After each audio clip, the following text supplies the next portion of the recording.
अम्रपाली को इतिहास की सबसे खूबसूरत महिला कहा जाता है। अम्रपाली की खूबसूरती की तुलना किसी भी चीज़ से नहीं की जा सकती, लेकिन अम्रपाली की खूबसूरती ही उसके दुर्भाग्य की सबसे बड़ी वजह बनी। अम्रपाली को मात्र 16 वर्ष की उम्र में राज्य के आदेश से वेश्या बनना पड़ा। वह शायद इतिहास की इकलौती ऐसी महिला थी जिसे ऐसी बदनसीबी झेलनी पड़ी। अम्रपाली का एक खूबसूरत लड़की से नगरवधु बनने और उसके बाद बौद्ध भिक्षुणी बन जाने की यात्रा में उसके नाम के साथ उस समय के कई प्रसिद्ध और महान लोगों के नाम भी जुड़े हैं। तो आइए जानते हैं अम्रपाली की ट्रेजिक और दुख भरी यह कहानी। प्राचीन भारत में आज से लगभग 2500 वर्ष पूर्व लिच्छवी गणराज्य की राजधानी वैशाली में एक गरीब दंपति को एक आम के पेड़ के नीचे एक छोटी सी लड़की पड़ी मिली। उसके माता पिता का नाम ज्ञात नहीं है। वह आम के नीचे पड़ी मिली थी, इसलिए उसका नाम अम्रपाली रख दिया गया। अम्रपाली अपने समय की सबसे खूबसूरत महिला थी। पाली ग्रंथों में उसकी अद्भुत सुंदरता का विवरण मिलता है। अम्रपाली इतनी खूबसूरत थी कि नगर का हर पुरुष उससे विवाह करने के लिए लालायित था। पाली ग्रंथों के अनुसार राजा से लेकर व्यापारी हर कोई अम्रपाली को पाना चाहता था।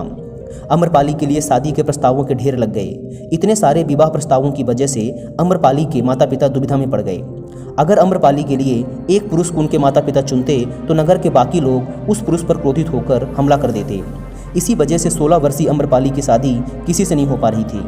अगर कोई बड़ा व्यापारी या राजकुमार ताकत और दौलत के दम पे अम्रपाली से शादी करता तो नगर में अशांति फैलती व हंगामा भी हो सकता था। इसलिए अमीर और ताकतवर लोग भी ऐसा नहीं कर पा रहे थे। पाली ग्रंथों के अनुसार वैशाली एक लोकतांत्रिक राज्य था जिसकी अपनी एक सांसद भी थी। जब अम्रपाली की खबर वैशाली सांसदों के सदस्यों तक पहुंची तो उन्होंने इस मुद्दे पर चर्चा करने का फैसला किया। उन्होंने तय किया कि वैशाली राज्य की एकता और शांति के लिए सभी की खुशी जरूरी है। इसलिए अम्रपाली को नगरवधु यानी कि वेश्या बना दिया गया। अम्रपाली अब पूरे नगर की दुल्हन बन चुकी थी जिसे अब हर किसी से प्यार करना था। अम्रपाली को नगरवधु बनाने से वैशाली के लोग तो खुश हो गए, लेकिन इस तरह से अम्रपाली अपनी खूबसूरती का शिकार बन गई। अम्रपाली को जनपद कल्याणी की उपाधि दी गई। यह किताब 7 सालों के लिए दिया जाता था और इसे साम्राज्य की सबसे खूबसूरत और प्रतिभाशाली औरत को दिया जाता था। अम्रपाली को अपना महल मिला। उसे शारीरिक संबंध बनाने के लिए अपना पार्टनर चुनने का अधिकार भी मिला। इसके साथ ही वह वैशाली राज दरबार की नृत्यांगना भी बन गई। अम्रपाली की अद्भुत सुंदरता की बातें न केवल पूरे वैशाली राज्य में बल्कि उस समय के 16 महाजनपदों के राज्यों तक भी फैली हुई थी। जब अम्रपाली की इस सुंदरता की खबर वैशाली राज्य के पड़ोसी और उस समय के 16 महाजनपदों में सबसे समृद्ध और शक्तिशाली महाजनपद मगध राज्य के राजा बिंबिसार को पता चली तो वो खुद को अम्रपाली से मिलने से रोक नहीं पाए। लेकिन मगध के राजा बिंबिसार के वैशाली राज्य के साथ हमेशा ही दुश्मनी भरे रिश्ते रहे थे। इसलिए अम्रपाली से मिलने के लिए उन्हें अपना भेष बदलकर वैशाली राज्य जाना पड़ा ताकि कोई उन्हें पहचान ही ना सके। बिंबिसार खुद भी एक बहुत ही अच्छे संगीतकार थे। जब वे अम्रपाली से मिले तो वो उसके प्यार में पड़ गए।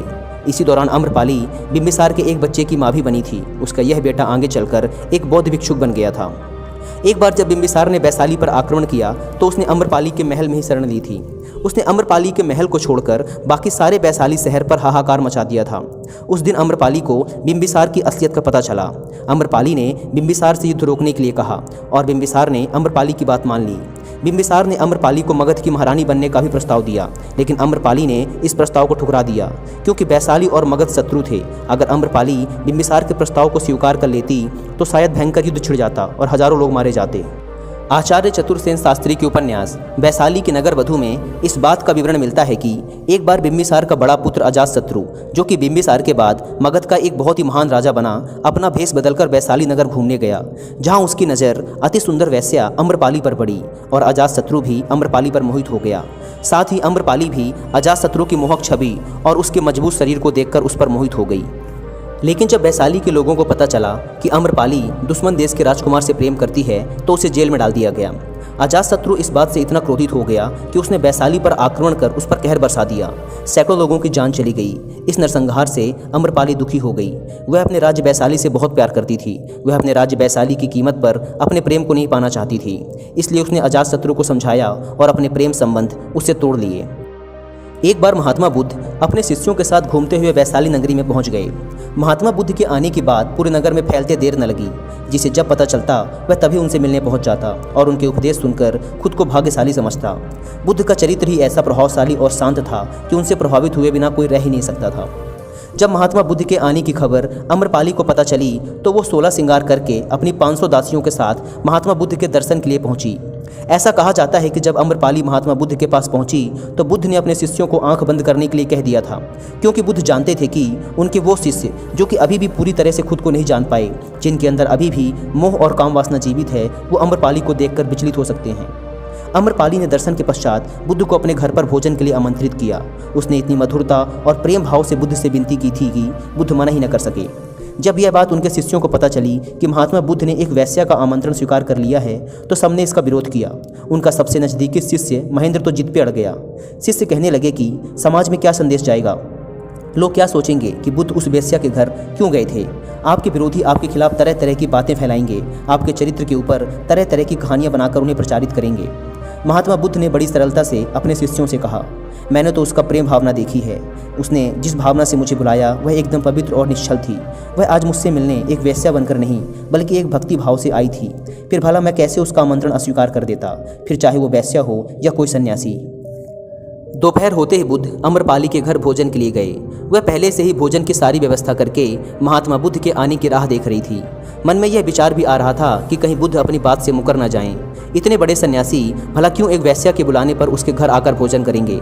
परंतु जैसे ही अम्रपाली ने बुद्ध को अपने घर आते देखा, उसकी प्रसन्नता का ठिकाना न रहा। वह दौड़कर दरवाजे पर गई और उनका स्वागत किया, उन्हें सम्मानपूर्वक बैठाया और खुद अपने हाथों से भोजन परोसा। महात्मा बुद्ध के शिष्य जो कि उनके साथ आए थे, जब एक वेश्या को, जिसके कदमों में खुद सम्राट बिंबिसार से लेकर अजात शत्रु थे, पूरी वैशाली जिसकी एक झलक पाने के लिए तरसती थी, उसे एक सन्यासी के लिए ऐसा व्यवहार करते देख बुद्ध के शिष्यों के मन में अपने गुरु के लिए सम्मान और भी अधिक बढ़ गया। जब महात्मा बुद्ध भोजन कर रहे थे तब अम्रपाली बैठी हुई बस महात्मा बुद्ध को एकटक निहारती जा रही थी। महात्मा बुद्ध जिस शांति व एकाग्रता के साथ भोजन कर रहे थे उसे देख अम्रपाली बहुत प्रभावित हुई। उसके महल में महात्मा बुद्ध के आने से जो पॉजिटिव एनर्जी, शांति व आकर्षण फैला था वह उसे अंदर से महसूस कर पा रही थी। साथ ही महान बुद्धा के तेज व आभा मंडल से वो अति सुंदरी अम्रपाली भी प्रभावित हुए बिना ना रह सकी। उसके अंदर एक चेतना जागी। उसने महसूस किया कि असली शांति व आनंद तो बुद्ध के चरणों में ही है।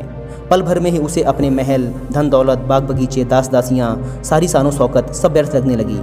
इसलिए उसने मन ही मन बौद्ध भिक्षुणी बन जाने का निश्चय कर लिया। जब महात्मा बुद्ध भोजन करके उठे तो उसने बुद्ध से विनती की, मैं अपने महल, बाग बगीचे और सारी धन दौलत भोजन की दक्षिणा स्वरूप बौद्ध मठों को दान में देना चाहती हूँ। साथ ही उसने बुद्ध से विनती की कि वो उसे अपनी शिष्या समझकर बौद्ध भिक्षुणी बनाने की कृपा करें।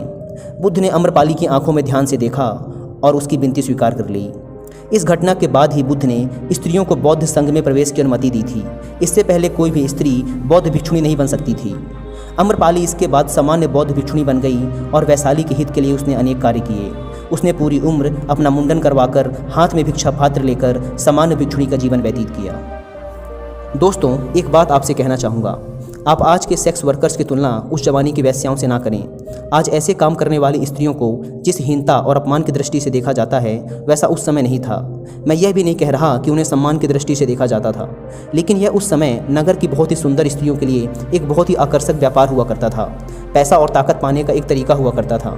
शहर में वेश्यावृत्ति की जगहें बहुत से राजकुमारों व उन अमीर व्यापारियों के लिए जो कि दूसरे राज्यों से यहाँ व्यापार करने आते थे, उनके लिए मनोरंजन की जगह हुआ करती थी। क्योंकि अमीर लोग इन सुंदर स्त्रियों को मुँह मांगी कीमत देते थे, इसलिए ये इतनी अमीर हुआ करती थी कि राजा को भी युद्ध के समय पैसे उधार देती थी। क्योंकि बहुत से राजकुमार, व्यापारी व मंत्रीगण इन सुंदर स्त्रियों के गुलाम हुआ करते थे, इसलिए राज्य के महत्वपूर्ण निर्णयों में भी इन वेश्याओं का हस्तक्षेप हुआ करता था। इसलिए मैं चाहता हूँ कि आप इस कहानी को उस समय के हालातों के दृष्टिकोण से समझें।